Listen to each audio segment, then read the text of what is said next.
I think it's terribly important to insist on individual values. Learning Culture Podcast. Initiative, creation, all these things which we value. It's now possible to make organizations on a larger scale than was ever possible before. Learning Culture Podcast. Teach people to analyze the kind of things that are said to them.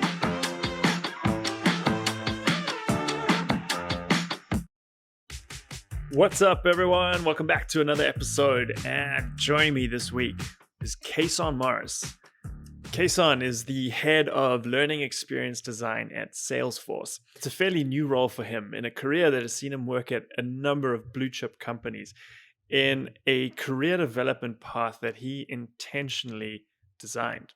And Kason finds himself in his current role as a bit of an expert on intentional career design. He brings a deep understanding of design thinking to the work that he does in designing learning experience, and felt like a bit of a kindred spirit for me in terms of his really deep thinking around what it means to integrate work and learning, and work, learning, and life, as well as how to intentionally design your career. We start off our conversation talking about the role of agency plays and how to develop that in an employee population. And then we unpack what Kason calls timeless skills. These are the skills that are both durable and in demand. And we brainstorm a bunch of great examples of these types of skills, the ultimate of which is probably learning how to learn. And from talking to Kason, this is something that he has clearly mastered. In this conversation, you will learn how learning can help create both a competitive advantage as well as equality in your company, what role experiential learning has to play in a hybrid world, how to think about reinforcement of learning, and specifically how to build a technology-driven reinforcement engine, which promotes both competence and confidence in your employees. And finally, how to think about learning culture in cross-functional ways and at scale. The philosophy at the core of Kason's work is that career development and the agency to intentionally design your own career should be embedded in every role and job. And we unpack exactly what that means in this conversation. So please sit back and enjoy my conversation with Kason Morris. Kason, welcome to the show. How's it going? Thanks for having me. Yeah, man, I'm very excited to dive in. I've been following the stuff you've been posting. I've been learning a little bit about your career trajectory, and that's kind of where I want to start, because you talk a lot about design thinking applied to careers and sort of like career design, intentional career design. And you're an absolutely incredible role model for that. I think you said you've redesigned your career about 5 or 6 times. Like, talk us through that. How did you find your way to where you are now? Yeah, I think it's a happy accident. I've spent the last 15 years in the talent and learning development space. But as you know, the space is ever evolving. So that's been the common thread for me in my work. I've been blessed to have worked across 5 different sectors in various different industries, all along this idea of like, how can I help people improve their skills at work? And what I picked up along that journey is a sort of a homebrewed method, just building from different contacts and relationships that I created over the years, working with UX designers, working with design thinkers, with positive psychologists, in all these various different spaces.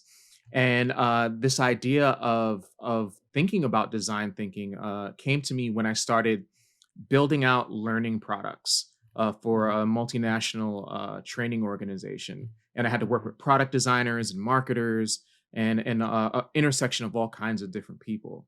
And it really got me thinking around how to take that kind of knowledge and that kind of process and apply it to the wicked problems of career management and life wayfinding.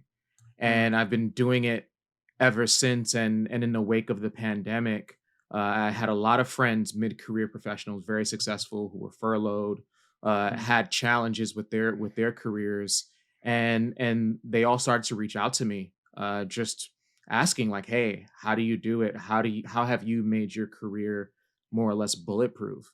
And then I really realized at that point that I had something, and I've been helping people in that narrative ever since. I've been helping people Mm, like that my whole career, mm. but Just but more formalized it. yep, but more Yeah. formalized since the pandemic, and Yeah. it's been a great journey. Yeah, that's very cool. And so I feel like this conversation is going to dance between um, thinking about learning and development from like a top down, like, in your role at Salesforce, and your coaching is sort of that bottom up approach. It's like Mm, getting the individual, right, to think about their career development, which I yep. think is so important, because understanding of both those worlds is kind of the key to unlock this whole puzzle. So starting with that in mind, like, where I'm a huge fan of this transdisciplinary thinking, like the fact that you brought that design thinking and the stuff you were learning in that other role to now you applied it to this other space. Like, where do you think, if you had to sort of like, well, start with yourself, like, how did you start to see those connections? And then maybe we can start to talk about, like, how can we get others to develop Yeah. that mindset? I think in the world that we live in today, if anyone has learned anything, is that change is the only constant. Mm, And when you innovate on the edge of what's possible. Like mm, innovation is rarely a net new phenomenon. It usually winds up happening because people borrow ideas from other disciplines and apply them in a different context yes. in a new way. And I think that's happening in the learning and development space at scale. And to the point that you made earlier, is I'm thinking about the full life cycle. As a leader, I want to cascade those ideas in the infrastructure, in the strategy, in the technology to help empower individuals so that they can perform in their business. But then on the individual level, I coach people to really take agency in the fact Yeah. that you truly own the directions that you go in, and it's about building the right kinds of skills. I call them like timeless skills that Mm, will allow you to pivot, transition, or elevate into whatever it is that you want to do next. Because again, we don't know everything. We mm, do know that change is the only thing that is constant right now. So if people start to think about their own development in that way, and double down on the skills that are rare, valuable, and flexible, mm. they're going to lead themselves to more success. And what I found is that a lot of folks have more of those skills than they realize, but they Yeah. just need the right coaching and mentorship to see that. Yeah, oh, such a great point. So I want to go back to those skills. I'm going to bookmark that for a second. The other awesome thing you mentioned there was this idea of agency. Yeah. What are some of the challenges you've seen for people to getting agency? Like, what's holding people back from that? I think it's just routines and patterns. It's a feeling that you work for a company, or and from a professional perspective, that the your work drives you. Mm, And what most people don't realize is that you have the ability to drive the things that you want to do in your work. mm, And the way I frame this is that um, you may not always get to do what you love, but with the right mindset, you can find love in what you do. So it's mm, really auditing, what are your drivers? What are the things that you like to do more of? What are the things that you like to do less of? And how can you craft that into your work?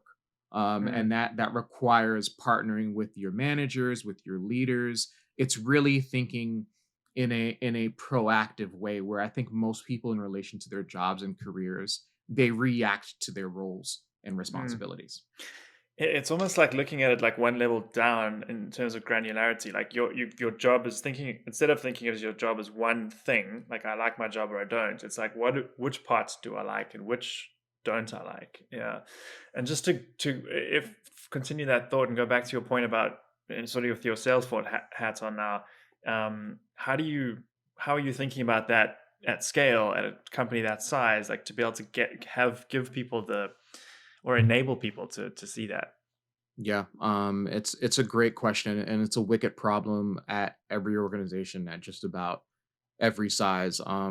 Salesforce is a great organization. They're on a rocket. They're Yeah. really flying and doing so many great things. And with that being said, It's really twofold. It's keeping up with the pace of the business itself, and as part of that, if you've noticed trends, agnostic of Salesforce, where you think about well-being and your overall energy levels and different kinds of things, that people are really looking at the whole employee Mm, and the things that drive them and give them energy to help make them successful. mm, And a big part of that, just based on research, is this idea of feeling like the organization you work with is a place where you can learn and apply and do new things that will grow your career and give it a sense of meaning.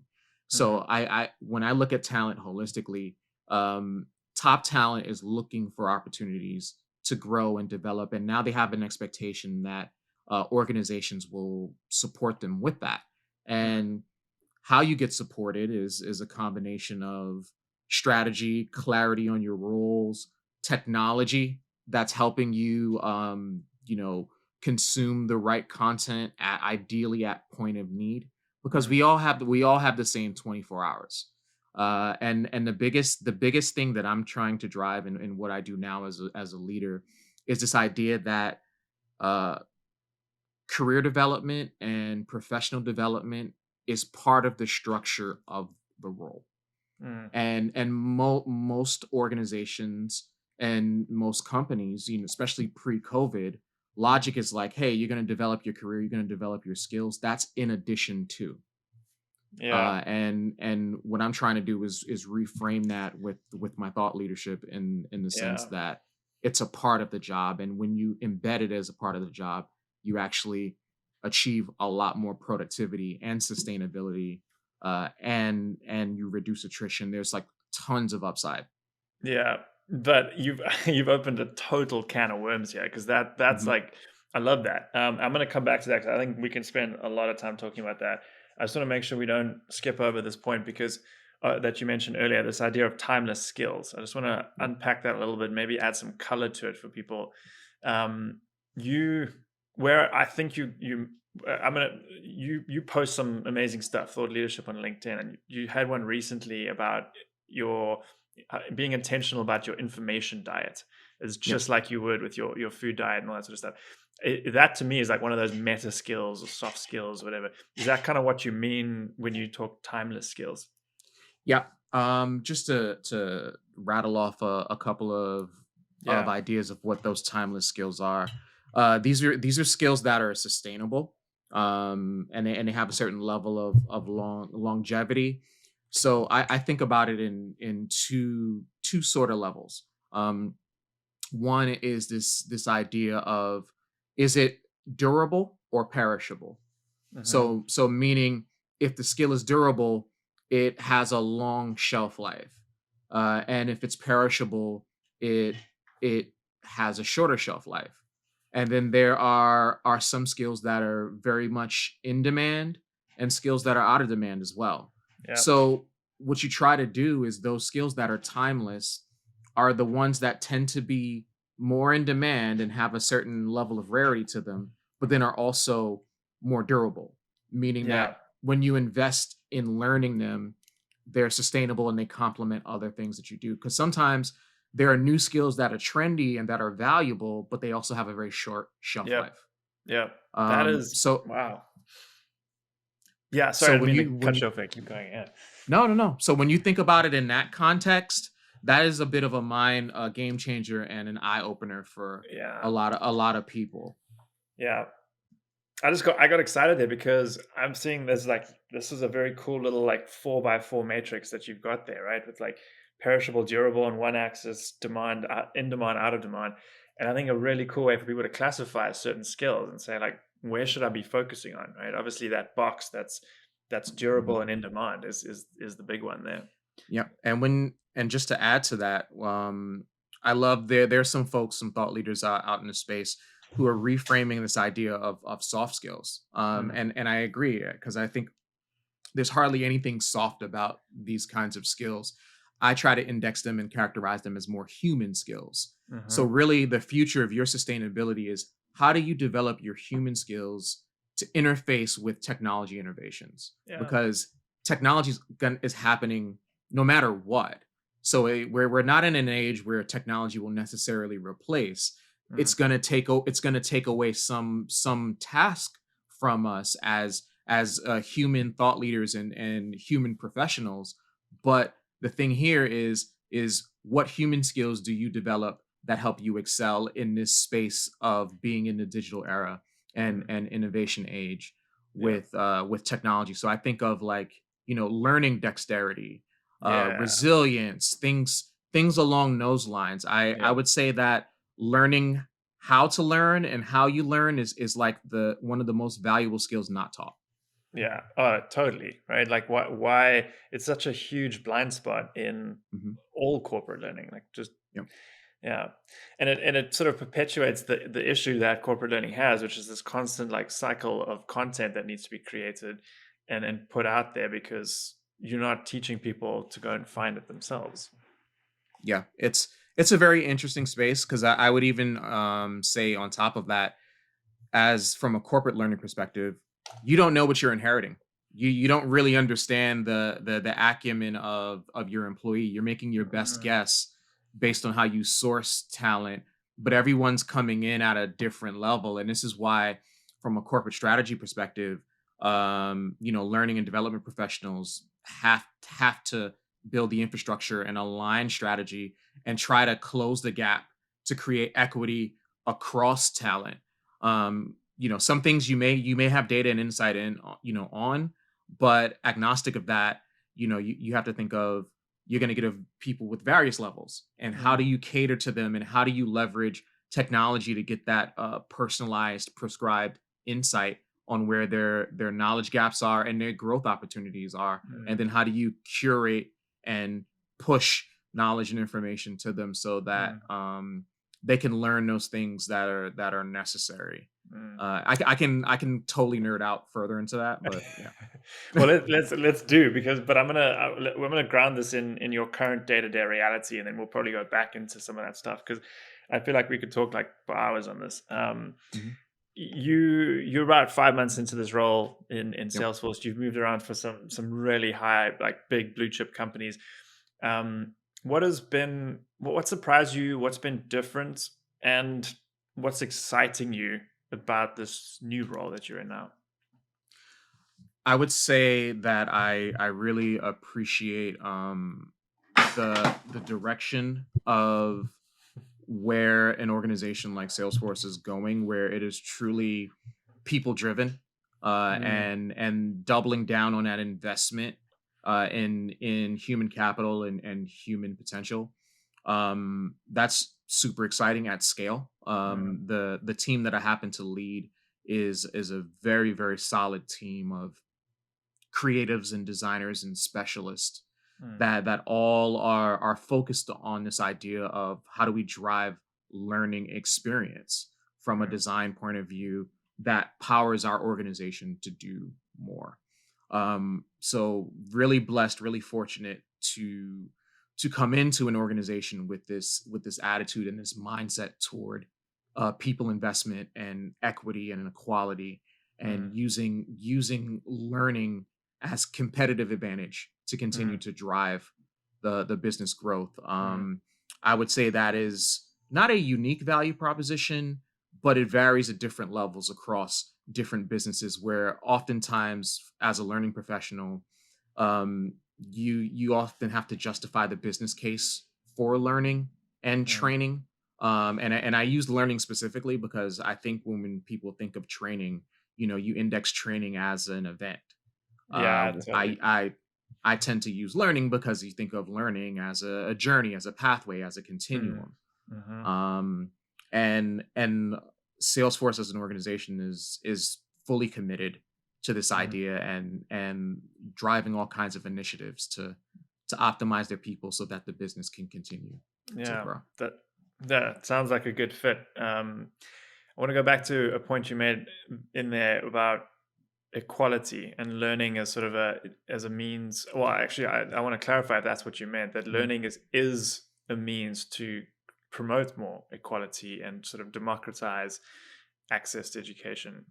Absolutely. Like when you think about ideas about inclusive design and accessibility Mm, in your learning, making sure that you have representative images, representative concepts, mhm, that you're using schemas that appeal to a broad spectrum of professionals with different types of needs.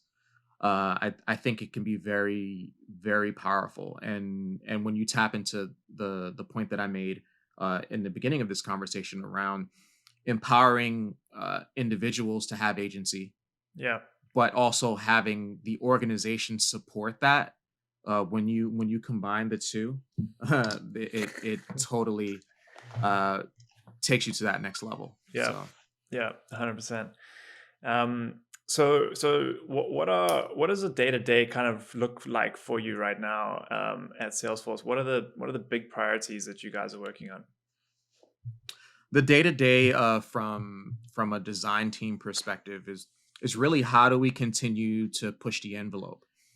We organize ourselves in a very agile fashion to address different types of learning experiences and learning solutions. Mm, And so we're in constant think tanks mm, around what types of learning should we prioritize, how do we address our audience, um, what kinds of technologies and experiences do we need, and that's literally the focus of my team. So it's working with strategic business stakeholders, understanding the client or the end user needs, mhm, and aligning the right kinds of learning experiences and solutions mm, to drive that.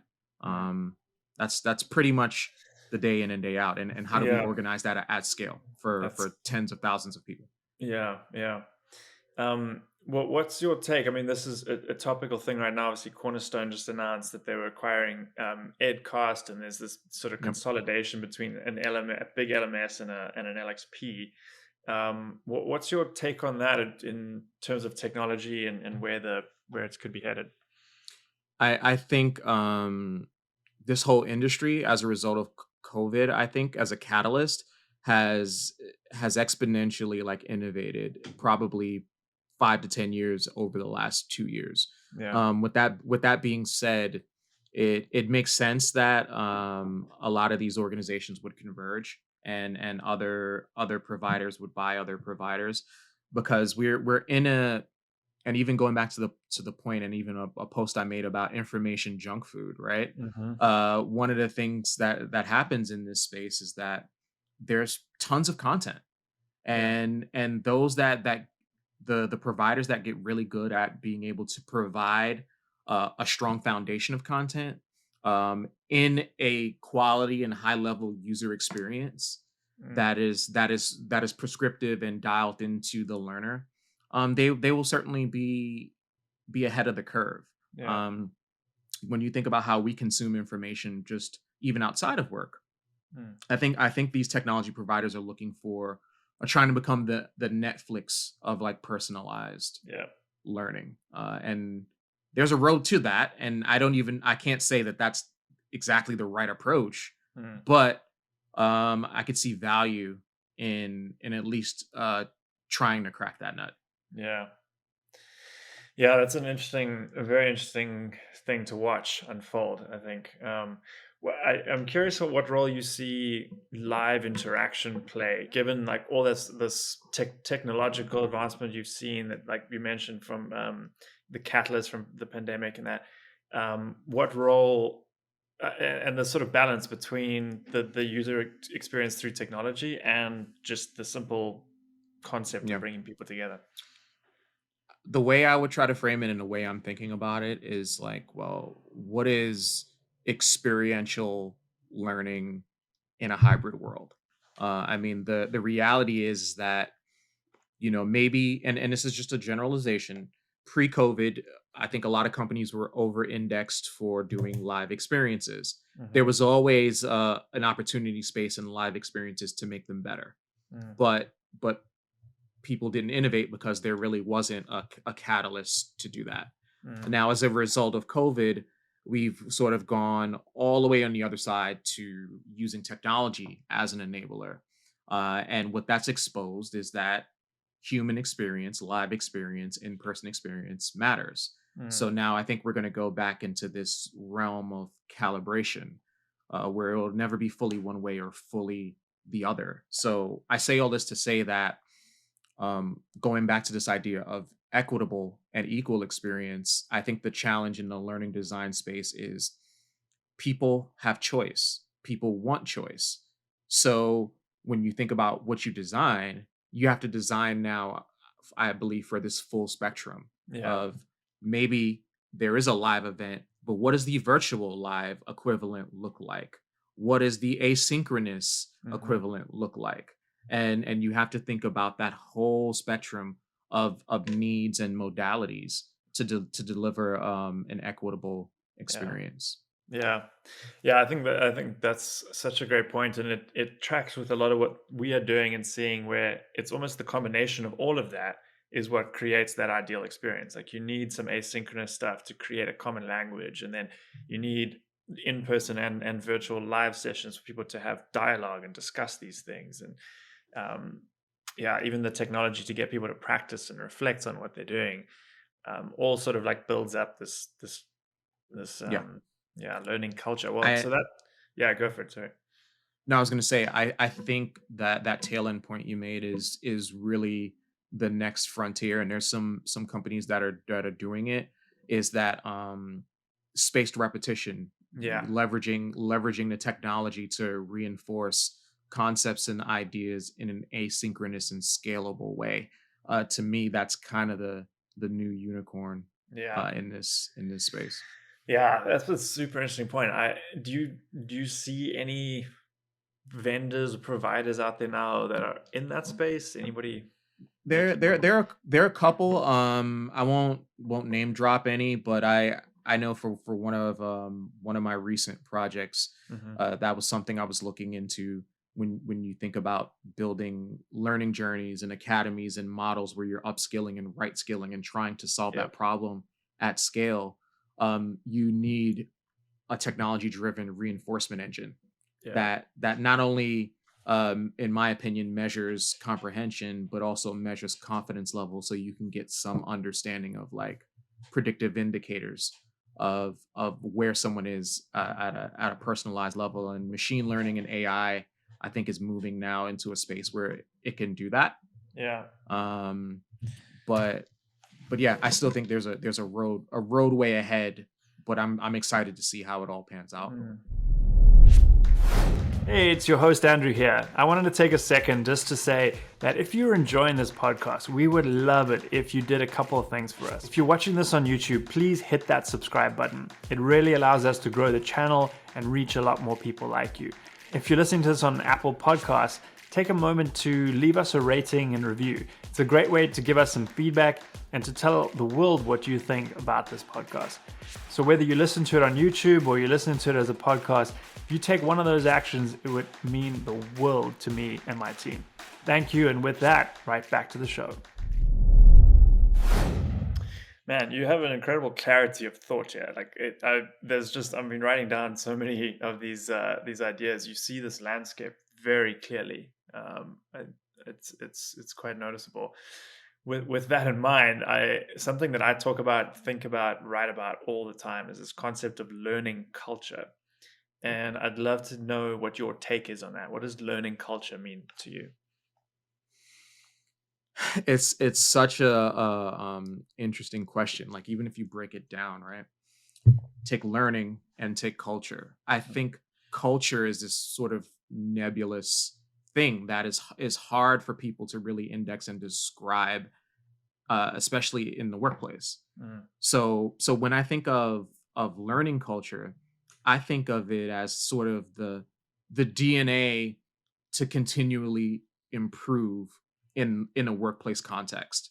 So the culture of the actual job and how you work and how you get things done facilitates this idea that you are constantly learning, and you're learning with intention, and you have this continuous learning mindset. So Mhm. I would say that, like, that mindset is embedded into the organization, in its practices, in its the way they measure performance and measure success, in the way that products and solutions are innovated.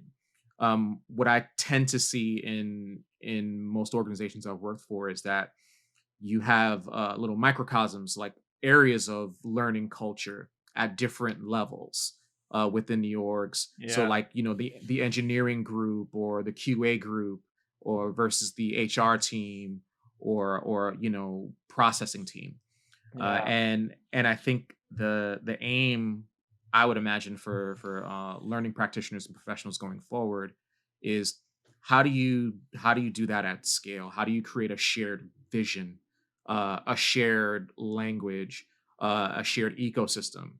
And I use ecosystem with weight, because I don't think it's about changing how maybe departments or groups learn, Mm. but it's really creating a sense of interconnectivity. Yeah. And so you have bigger picture tools, methods, models that help cross share, but Yeah. still localized experiences that allow people to innovate and Yeah. facilitate that continuous mindset. Yeah, that was so many things. I talk about shared vision so much. I think that's a Mhm. key role of this. Um, the cross functional nature of it as well. I think that's sort of the like the end destination there is to get that happening, like you said, across, because we've seen that at smaller scale with smaller groups at some companies, and it's just so powerful. So I appreciate that thought. Um, there's so many ways we can go here, because this idea. Oh, I want to talk about the ecosystem you mentioned. Like, to me, it sounded like you were getting at not just necessarily a tech ecosystem, but an ecosystem of thought, almost like a collective intelligence across the organization, right? Where people can share ideas, thoughts, and sort of best practices are just there for everyone to tap into. Is that kind of the direction you're heading there? That's a very fair statement. I mean, it's an intersection of technology, processes, uh, infrastructure, even social context. Mm, When you think about that cross functional piece, it's like the going back to this idea of culture. How do people share information? yeah, What tools are you using to cascade that information? Um, those are kinds of things I think about. It's a stack yeah, of different pieces that bring it all together. yeah. Yeah, I'm gonna keep coming back to this, because this is the sort of missing piece of the puzzle of the work that we do, which is very much on that um, conceptual and sort of setting up the systems and processes for it. Not necessarily the systems, the processes for it, and then figuring out which of the current systems that a company has can be leveraged for this. So, in your role, are you constantly looking for new technology and systems, or are you looking at current ones and figuring out ways you can use them differently? I think it's a combination of both, and I would say there's an official context and then there's an unofficial context. I believe in anything that you do in this era, you have to think about technology as a threat. Mm, So as technology starts to innovate and push, I advise anyone, even outside of L&D, think about how innovation impacts the work that you do. yeah. But with that also in mind, I look at it on two fronts. There's the technology for developing the learning experiences, because that influences you when you're trying to be, human centric and learner focused, you may have a desired outcome, but sometimes your technology may limit what you can produce. Mm, And so you have to take the actual development technology into consideration. mm, The other side of it is actually the learner experience and the environment in which they are consuming. So you could have the greatest learning in the world, but if they can't find it, if navigation or the experience to accessing it is challenging, then you have a problem. And this kind of goes into this third leg of having development as a part of the role, because mm, again, you could have the greatest platform, the greatest content in the world, but if you're not creating space in the job design to allow people to actually utilize that learning and then apply it in the Mm, context of what they're doing, it won't yield the kinds of results that yeah. most people I think are looking for. Yeah.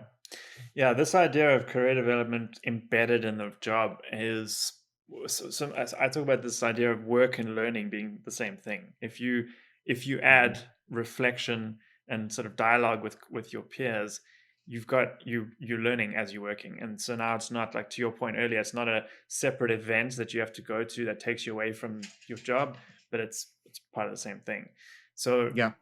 Yeah. when you and I think that's such a key point, and you come at it from an interesting angle there. So when you look at that career development within the job, what are like the prerequisites you need in that ecosystem? What are you trying, like your ideal, if you had to sort of like, put flags into the sort of features that Yeah. it needs, what's missing? I would say that I'm keen on this idea of capability building, Hmm. and I think that is driven by how jobs are designed and the competencies around those jobs. So what does good look like? How should someone be performing? What are the behavior statements that indicate that someone is doing this work well? I feel like that's a huge gap in opportunity. It isn't directly correlated to learning, but having that clarity Yeah. will impact what you choose to design learning around, because to your point, you want people to learn in a work context. Like when learning is done well at its optimal stage, it's invisible. Yeah. You I love don't you that. don't need to announce programs and those kinds of things. And then I would say the other side of it, of when it's actually event based, this goes back to the idea of capability. This is where it has a social cohort driven component where Yeah. you can either curate information and share it, but if it is leader led, the idea that people are learning in a communal context, so they're learning from those who may be a couple of steps ahead of them in their peer group. That's how you truly grow the knowledge, because Mm. you're upskilling those who maybe need to learn a little bit more, and those who already have the knowledge. One of the best ways to actually learn and index knowledge is to teach it. Teach it, exactly. Yeah. So when you Yeah. when you think about that combination, I think that creates a cycle of reward and engagement at the Yeah. employee level Yeah. for learning and career development at work. Yeah. Yeah, I think of it as journey versus destination, and that Mhm. there is no there's you never really reach the destination, but you have to have you mentioned shared vision before, like that is Yeah. the destination, but it's truly the North Star destination that guides the journey. And then recognizing that everyone's on a slightly different stage of the journey, and that you can actually, benefit as an organization from that, because people can, yeah, to your point, teaching and then coaching and mentoring Yep. becomes so important, right? And I know that's something that you have near and dear to your heart. Um, I want to. So okay, so let's sort of all of this sort of talk is great, all good and well, and every single person I talk to in this field is passionate about the stuff that you and I are talking about. But there's Mhm. realities about getting it done, right? Yeah. And Yeah. to me, a few of those are getting leadership buy-in, the fact that people are constantly in sort of firefighting mode, and getting them to see learning as worthwhile. So I want to unpack a few Mhm. of those and hear Yep. from you how you approach that. So let's start with leadership buy-in. I would say from a leadership buy-in perspective, I would say in my career, where I found the most success with aligning learning is at the business unit level. Mm, So it's really embedding and aligning with stakeholders who have pain points in the context of the work that they're doing. So I think of sales teams, engineering teams. I think it's a reframe of when people typically think about training and learning at work, they think about it coming from HR. mm, They think about compliance learning. They think about things that they have to check the box off of yeah. in order to fall in line. But the angle with leadership is really, I mentioned this earlier in the conversation, is framing learning as competitive advantage. Mm-hmm. It's how can you frame the value proposition of learning and development to help with key KPIs that matter to them, whether it's ACV, whether it's some kind of indicator, reducing attrition, improving productivity.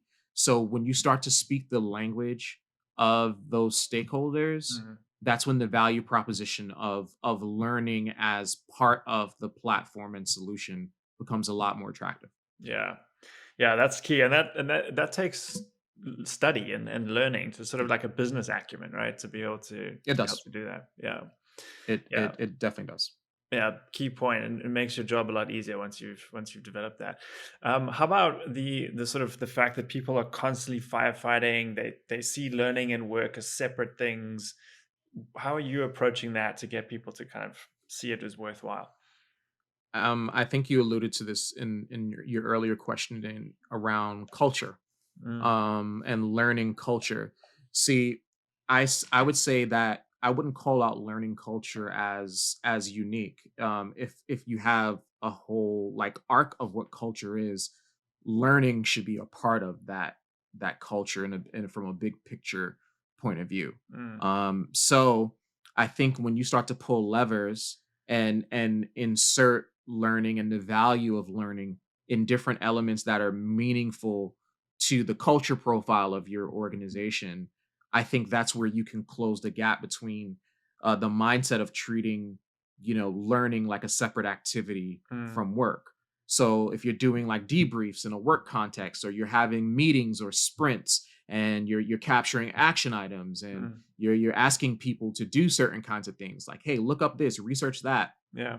really both strategic and tactical things that help facilitate learning in the context of what they do, Mm, then I think it helps change the narrative a little bit more. And to a point I made previously, you start doing this really well, it doesn't become a separate conversation. mm. They just happen to be learning in their work. Yeah. Most people think of learning as a separate event outside of their work. Hmm. And the more you can integrate that into what they're actually doing with manager coaching, leadership coaching, and up leveling, and then just having the right tools available to them will help. Yeah. Yeah, we think so similarly. I think of this as a flywheel where it's like that takes so much energy to get it going. It really does a lot of effort and upfront, but it's upfront effort, and then eventually, it's like you said, it just becomes people don't see it as a separate thing, and then it just perpetuates. Yeah. It's Um, hard though. It's yeah, it's a wicked problem. yeah, And but that's why we do what we do. I think it's one that's worth trying to solve and trying to make a little bit better. And mm, anytime someone picks up a new skill or learns something new and it helps alleviate mm, some of their pain points or problem spaces in the context of their work, then that's where I feel like, I'm doing my job. yeah. I want to go deeper into that. Why do you do what you do? I think that when you think about the sort of work life equation, right?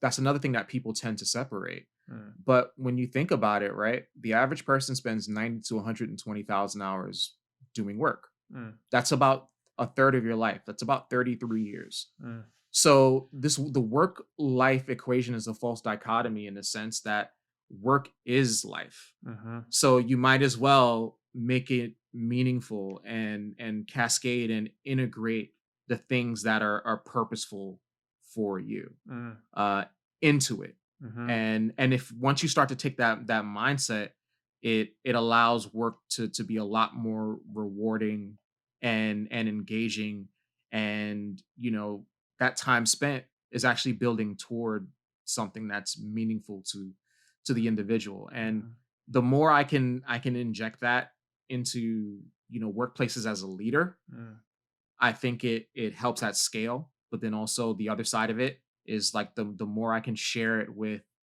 people who just need help and are just trying to wayfind, mm. and they understand that, hey, I can make work meaningful for me versus just a transaction, then I think that leads to a better, more holistic life. Yeah. And that's why I do it.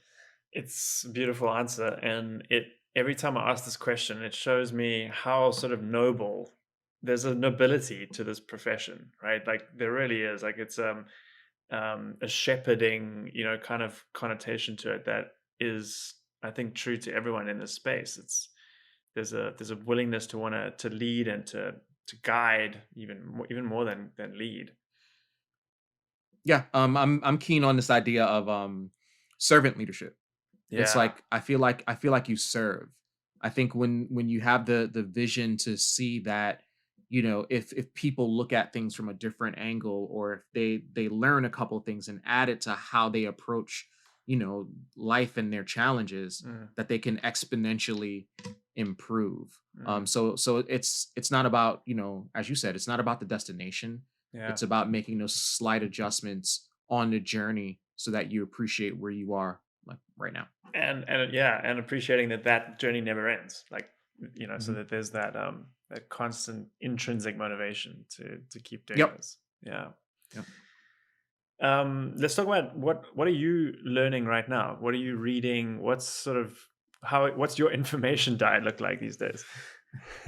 I need to reevaluate it a little bit more. I would say I was consuming a lot. I consume a lot of self development books. Like Hmm. I have a keen curiosity. Mm. One of the books that I recently read, that I'm deconstructing is Design for Modern Learning. So it's this idea Mm. of how do you move beyond Addie and Sam. I Oh. think it's a great piece of work Mm. in the sense that, um I don't think everything in it is new, but it's more like what we spoke about earlier, is how do you look at these things at a different angle Yeah. and think about designing in respect of like clusters. So it's like, how do you surround an individual with assets that can support them so that they can reach for the asset and the modality that they need, that will most likely help them, comprehend what they need to comprehend to do, and then to complete an action. Yeah. So that's super interesting for me. And I also and I yeah, I tend to read maybe about 2 or 3 books at a given time, and I also Hmm. read books more than once, Mm. meaning that this idea of, I think I mentioned it in my post, you try to find 10x knowledge. It's Yeah. like knowledge that has sort of stood the test of time, Mm. is typically an author or a publisher's like one of their best pieces. Yep. And when you start to look at it that way, even if it's, has been published a while ago, I look at that kind of knowledge and try to understand, like, okay, how did they get to this point? Yeah. What did they research? How can this stuff help me? How can I maybe take a component of this and then reframe it and add it to my own mental models or own experiments? Mm. And that kind of thing. So Mm. I'd rather go like deep with some ideas that I'm really, really curious about, Yeah. than surface level on everything. Yeah. Even though it's good to touch other disciplines because they help inform your perspective. Yep. But I think when you dial into something that you have a keen curiosity about, it's good to go deep into it if you can. Totally. And that's sort of like also one of those meta skills, right? It's like it's something you have to learn, it's explore broadly and then research deeply once, but like give yourself that Yeah, time to figure out where that passion and that calling is. Also, yeah, what you're saying, this idea of going to the sources of these things is such a great. It's like clicking on the hyperlinks, right? Like in a book, and like going deeper and deeper into some ideas. And the last thing, it's so true. Like there's some stuff that, funny enough, I find like the 80s and 90s, there was a lot of really really good management thinking that was published during that era. My favorite book of all time in this space is The Fifth Discipline by Peter mm, Senge, and that, I mean, that book is just, yeah, it's so deep with wisdom. I've spent a lot of time with that. To your point, like 10x knowledge, 100%. yep, yep. Yeah. All right, so let's kind of land this plane here. As you sort of cast your eyes forward, there's a lot changing, like you alluded to right at the beginning, right? What do you want to see? What do you hope for in the world of learning and development, in organizational learning, that you want to see come to reality? I would say that it's this idea of continuing to democratize learning, shifting from the idea that degree credentialing is an indicator of people's capacity to learn, grow, and innovate. I want to see companies taking more agency in understanding, the skills that they need and the capabilities that they need their employees to have, and building the infrastructures to do that. Mm. um I think there's this great war for talent, Mm. where people are sort of fighting for these top picks and folks who have they feel have the skills that are needed. Mm. But I almost think about it like a sports team. It's like, yeah, you can go get free agents, and if you have the budget, great, Mm. build all the top talent. But the most successful sports teams tend to be the ones that have good farming systems, Yep. and Yeah. they grow their folks from within. And I think when you think about learning as competitive advantage in that way, Yeah. it really adds value to the employee life cycle and that talent, because someone comes in as a resource and they leave as an advocate. Yeah. Oh, I love that. That's a mic drop. Mic drop moment. But I can't resist going deeper into that, because this idea of learning as a competitive advantage and this farming system and promoting from within, also that's another flywheel, right? Because it strengthens the culture, because you're not every Yep. time you bring someone else from in, it sort of changes the culture. But if you're doing that, it's Yep. constantly strengthening. And you think about ideas like talent marketplaces and the gig economy work. Like I look forward to companies starting to think about how that looks, within their org. And Yeah. that's where the infrastructure and technologies and skill indexing and all that stuff can Yeah. be really cool. Yeah. Really, really cool. Yeah, totally. Just equipping people in your position and your team to with the data that they need to be able to execute Yeah. this. And I'll leave you with that thought. If you think about, if you index and if people come in through the similar processes, you can also find talent that may not be on your team to execute a project. Mm, Like, you may have someone in marketing who has mm, great web development talent that you may need for a project, but you would never know yep. because there's no index, or when they come in, you're not properly benchmarking their skills and interests. Yeah, at that detailed enough Mhm. level. Yeah, 100%. Yeah, Another thing yeah, yeah, we talked about earlier. yeah. Yep. Yeah. This is fantastic, Kason. I feel like I need to get you back on this at some point. We got so many more topics to unpack here, but I'm going to give you the last word. Any sort of closing messages or anything you want people to check out if they want to get more knowledge from you. I would say, as of now, if you're interested in my thought leadership, you can follow me on LinkedIn. I also do guest speaking, arrangements, coaching, other types of things. But what I would say that is, we're in such an interesting time. I mean, there's a lot going on in the world, for better or for worse. But if you really think about just the lens that you put on your problem spaces, in those problem spaces are often tons of opportunities.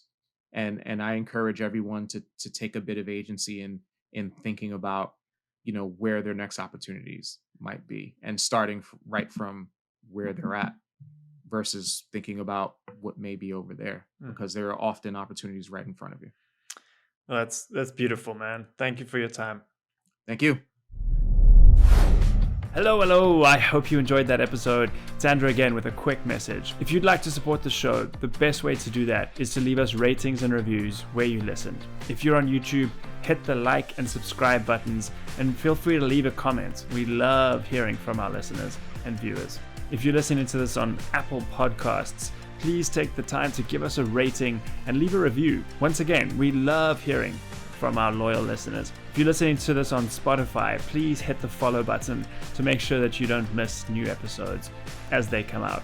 And as a reminder, this episode is sponsored by the Learning Culture Experience, a first of its kind cohort-based learning experience for learning professionals, in which you will join a community of 50 other innovative learning professionals designing and developing cohort learning experiences that you can roll out in your companies. To find out more about the program and when the next cohort is starting, check out curiouslion.cloud/experience. See you next week for another episode of the Learning Culture Podcast. Thank you for listening.